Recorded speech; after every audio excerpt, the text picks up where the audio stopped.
disappointed with our ability to finish shots tonight and score the basketball. I think our post game in the paint was 20% for the night, combined with all our post game. We had missed 17 shots 4 feet and in at halftime. And so it's tough because when you have a young team and on the floor tonight, in the first half, I looked out there and we had 5 freshmen at times on the floor together.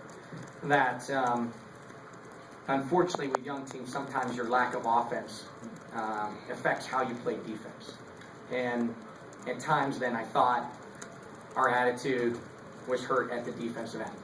Now you give credit to Purdue. Obviously they haven't forgot about last year.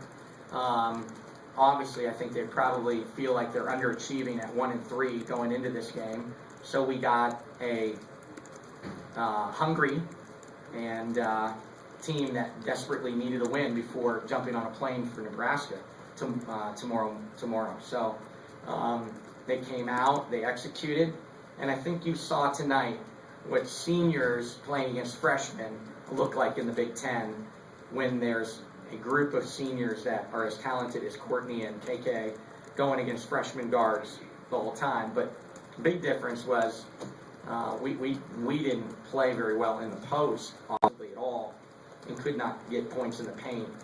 And then it just snowballed. And we're a big team that prides ourselves on prep. I counted up the plays of Purdue coming into this game that I wanted to go over with our team. I counted up 42 plays that I wanted to go over for our team. We flew in from Madison basically after midnight on Thursday morning. We weren't going to be able to go over 42 plays in one day for this game. So the cancellation was devastating to both of our programs. I hope for Purdue's sake that they can step up and beat Nebraska and make this game a non-factor. But I fear what's going to happen to a lot of us, with both of us, on playing 6 games in 15 days, on what this rescheduled game potentially does to us. And with them as a Big Ten contender, it's unfortunate. Questions? Coach, what do you credit more for Purdue's success tonight? Was it the experienced backcourt or the short prep time?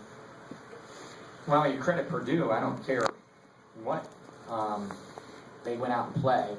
I thought when you started 3 freshman backcourt kids to go against, Moses, Hauser, and Wilson, I didn't think we had a bad first half. I thought we competed with them. Our freshman guards were 50% from the field at halftime. But we were giving points away by not being able to score in the paint. Now, to their credit, KK came out, Courtney came out, they turned turnovers into easy points, they got threes going, and it snowballed in a hurry. And we talked about it. We didn't play bad, and we were down 13 at halftime. We just didn't shoot well.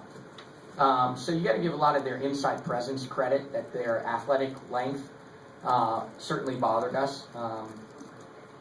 But I can give you a ton of excuses. Purdue's just better right now than we are.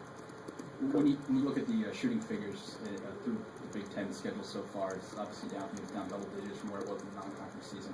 Is that just the quality of shot that's missing on the players' part, or is it just a matter of going up against bigger, faster, better competition? Bigger, stronger, faster.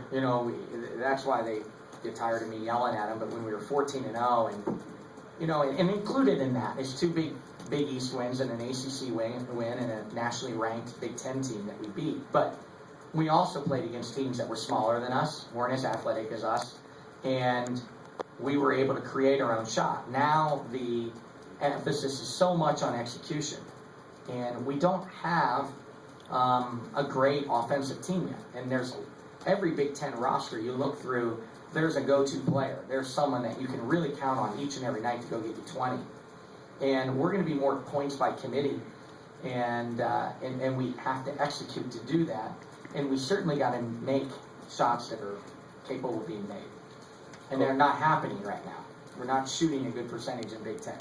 Coach, no whole things slowing the game down, and from start to finish seemed like Purdue really controlled most of the momentum. How difficult was it really to kind of get into any kind of groove with that happening tonight? Well, it's the disappointing thing is last year we tried to make the games ugly. We tried to really slow down the game, shorten the game, make it ugly, play less possessions. Well, this year we've recruited one recruiting class, I might add, and we've tried to play more up-tempo. And in non-conference, we wanted the games up-tempo. We have to decide if we really want to play really up-tempo against teams that have more weapons than us.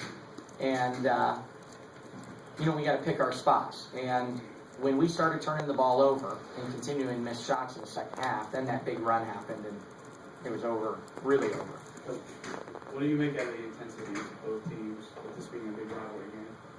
The intensity? Yeah. Well, I think it always, is fun for the programs. Social media, obviously, there was a lot of chatter that they weren't going to take out starters, and they wanted to beat us by lots.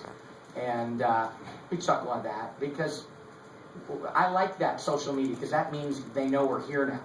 They know we're a factor in recruiting. And so they were going to, even with a one-day prep and a travel day tomorrow to Nebraska, they pressed us with 8 minutes to go, up 30.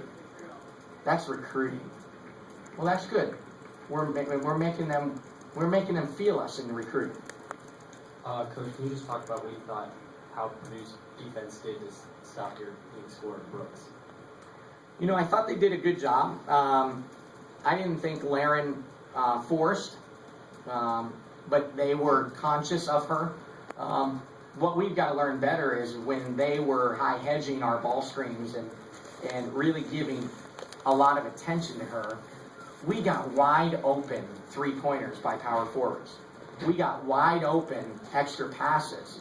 And those are the kind of shots we missed in the first half.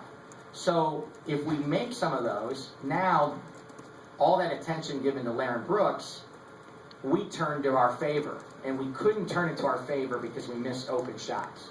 And so they took out Laren and we missed shots. So that's the chess match that they won hands down tonight. And they did a great job on Laren.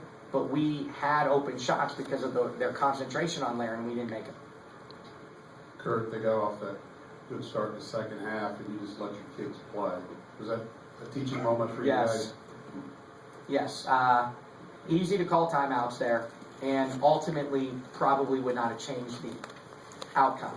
We might have stopped the run a little bit earlier, but with young kids on the team, I wanted to see how they would stay together and see if they could dig themselves out of holes. Because there's some nights where I'm not going to have timeouts that I had tonight. And so we rolled the dice. At that moment, the game was probably decided. So I wanted to see how we react as a young program on the floor in front of always a great fan base.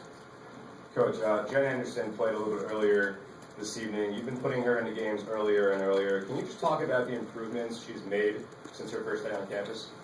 Well, she gives us a big body presence in the Big Ten. In non-conference, we played a lot of teams in a stretch where played 5 out and played with undersized posts. And that's not Jen Anderson's strength to run around and guard perimeter scoring post players and on the perimeter. But when we start to play against bigger kids in the Big Ten, Jen was going to be a real factor. She also came back after breaking her hand in the exhibition game, breaking a bone in her hand in the exhibition game. So she continues to get better and better. She'll be disappointed with the way she finished the basketball tonight, but she does give us a big presence. People that follow the league, she's a little bit an Ashley Adams-like kid for us in the long run.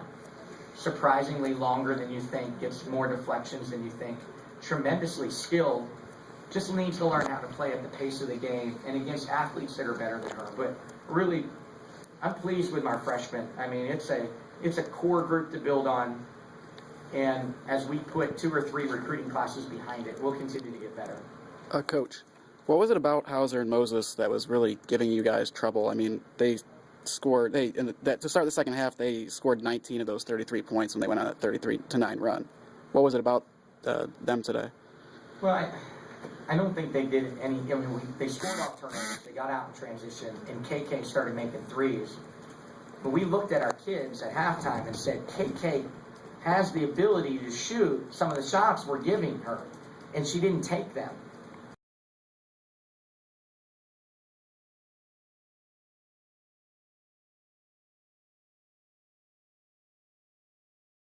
Take shots. They're not guarding you as hard as you think they are, or to her credit, she tried to get other people involved early.